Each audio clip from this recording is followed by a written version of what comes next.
नमस्ते जय जगन्नाथ मिलगला भगवान को ठिकाना आपण भगवान को ठिकाना जानिबा पई चाहउछंती कि ताले कहानी टिको शेष पर्यंत देखिबा पई विनम्र निवेदन।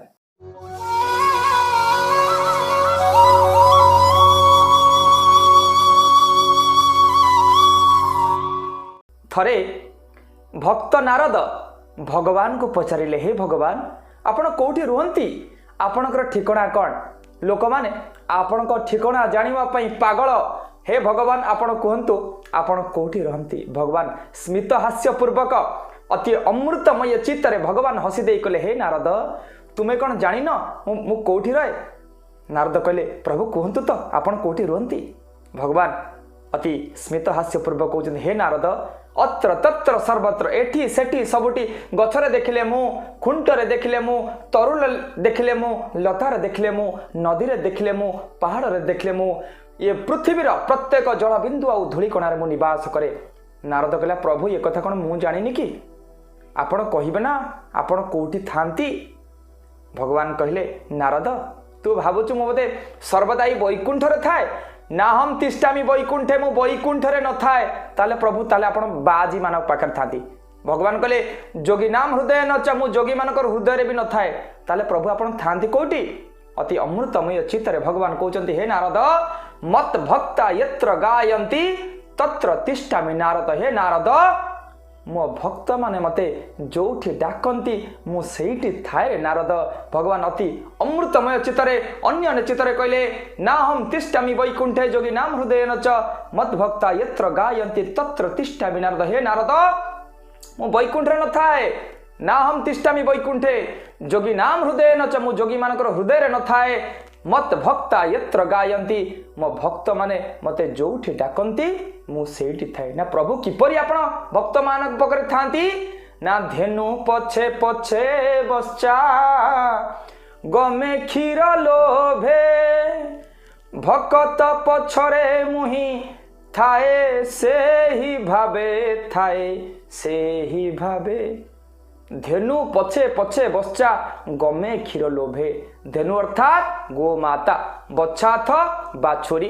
जेपरी गाई पछरे बाछुरी क्षीर पीबा पई दौड़ थाए, मु सर्वदा मो भक्त मानक पछरे सेही परी दौड़ थाए बोली भगवान कहले, धेनु पछे पछे बच्चा गमे क्षीर लोभे, भक्त पछरे मुई थाए सेही भावे।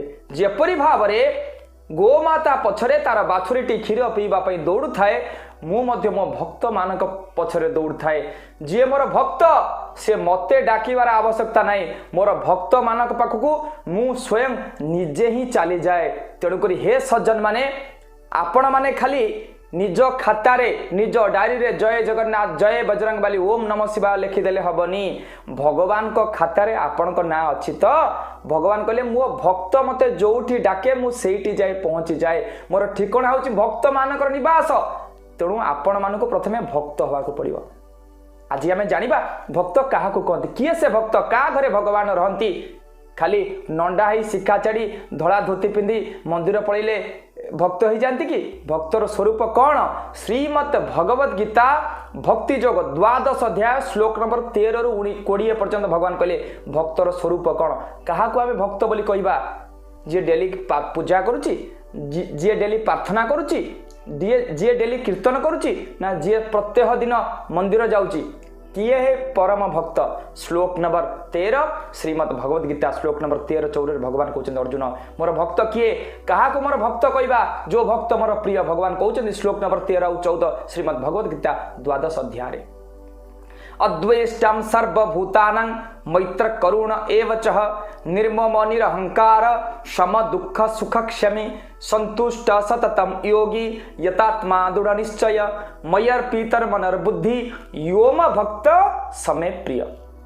भगवान कहले सी हूँ मोर भक्त, जी मोर प्रिय। किए ना अद्वेष्टा सर्वभूतानाम, अद्वैत दृष्टि, जे समस्त भूत जगत को एक दृष्टि देखुव, नित्य वस्तु एक ब्रह्म तद व्यतिरिक्त सर्वनित्यम, जे भावुव समस्त भितर एक भगवान अछंती।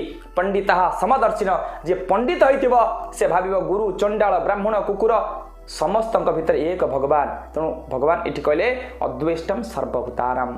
अद्वैत दृष्टि एक दृष्टि समस्त भूत जगत भितर जे निज भितर अन्य मानक देखि पारुथिबो अन्य मानक भितर निजको देखि पारुथिबो सी हूँ मोर प्रिय भक्त जी भावुव सकल गटे नारायण देखी संतोष भगवान जी मोर प्रिय भक्त होइतिबो से समस्त भूत जगत भितर केवल मत ही देखि पारुथिबो अद्वेष्टां सर्वभूतानां मैत्र करुण एवच से समस्त को निजर मित्र बोली भावुथिबो समस्त को निजर मैत्र बोली भावुथिबो समस्त प्रति करुणा थिबो मैत्र करुण एवच समस्त भूत जगत को समस्त प्राणी मान को निजर मित्र बोली भावुथिबो आ समस्त प्रति तार करुणा बा सहानुभूति थिबो द्वितीय लाइन रे कहले अद्वेष्टां सर्वभूतानां मैत्र करुण एवच निर्मम निरहंकार मोर जे भक्त होइथिबो तार कोनोसी वस्तु प्रति कोन मोह नथिबो निर्मोह कोनोसी वस्तु प्रति कामना वासना लोभ कोनोसी मोह नथिबो पुत्र प्रति मोह नथिबो घर प्रति मोह नथिबो कोनोसी प्रति आसक्त नथिबो निर्मोह निरहंकार अहंकार मध्य नथिबो मु एडा बड़ ज्ञानी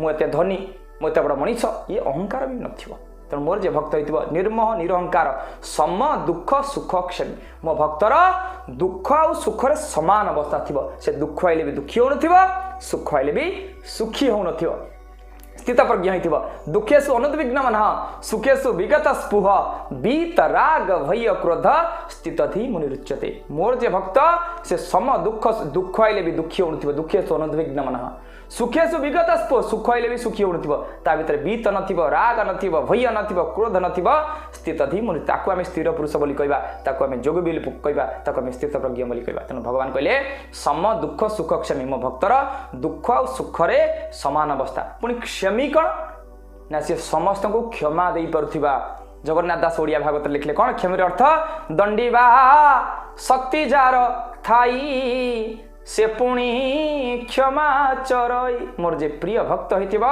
से जेते गाली सुनले भी जेते माड़ सुनी खाइले भी से समस्त को क्षमा दे पारुथिबो तेणु भगवान कहले अद्वेष्टां सर्वभूतानां मैत्र करुण एवच निर्मम निरहंकार सम दुख सुख क्षमी संतुष्टं सतत योगी यतात्मा दृढ़ निश्चय सबु योगी माने समस्त विद्वान माने समस्त मनुष्य माने समस्त भूत जगत माने तापर संतुष्ट थिबे संतुष्टं सतत योगी यतात्मा दृढ़ निश्चय से दृढ़ निश्चय थिबो कोन ना नित्य वस्तु एक ब्रह्मम तद्व्यतिरिक्त सर्वनित्य मो पई केवल भगवान ही नित्य मो पई केवल ब्रह्म ही नित्य ये संसार समस्त सुख मो पई अनित्य नित्य यथात्मा दृढ़ निश्चय से दृढ़ निश्चय थो केवल मो पई भगवत सत्ता ही नित्य मो पई मो जीवन सत्य को उपलब्धि करी सत्य ये संसार समस्त भोग वस्तु मो पई अनित्य बा मिथ्या तेणु भगवान कहले अद्वेष्टां सर्वभूतानां मैत्र करुण एवच निर्मम निरहंकार सम दुख सुख क्षमी संतुष्टं सतत योगी यतात्मा दृढ़ निश्चय मयर पितर मनर्बुद्धि यो म भक्त समय प्रिय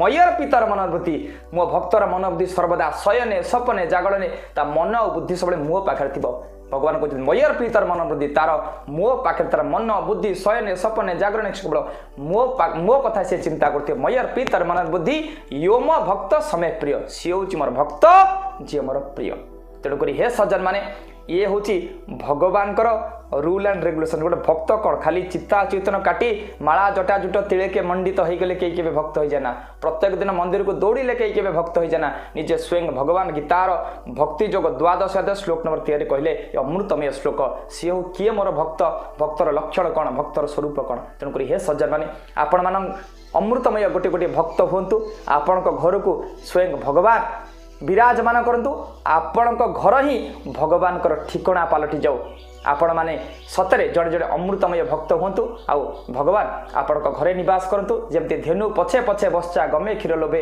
भकत पछरे मुई थाई से भावे आपण सेमिति अमृतमय जड़े जड़े अमृतमय पुरुष हूँ अमृतमय दिव्य पुरुष दिव्य भक्त हूँ भगवान स्वयं आपण घरे निवास करतु आपण घर ही भगवान ठिकणा पलटि जाऊ ये कामना करी समस्त को जय गुरु जय जगन्नाथ समस्त मंगल कामना करी ये कहानीटी समस्त पाखरे पहुंचातु कि समस्त जीवन परिवर्तन आसु केवल समाज रे आपण बदलिले मु बदलिले समाज बदलिबनी आमे समस्ते बदलिले समाज बदलिबो आपण गोटे गोटे शेयर हजार हजार लोकों हृदय को प्रस्फुटित हजार हजार लोकों को शांति बा आनंद दे परिबो आपण मानकर मंगल कामना करी ए कहानी को विराम दउची नमस्ते जय जगन्नाथ।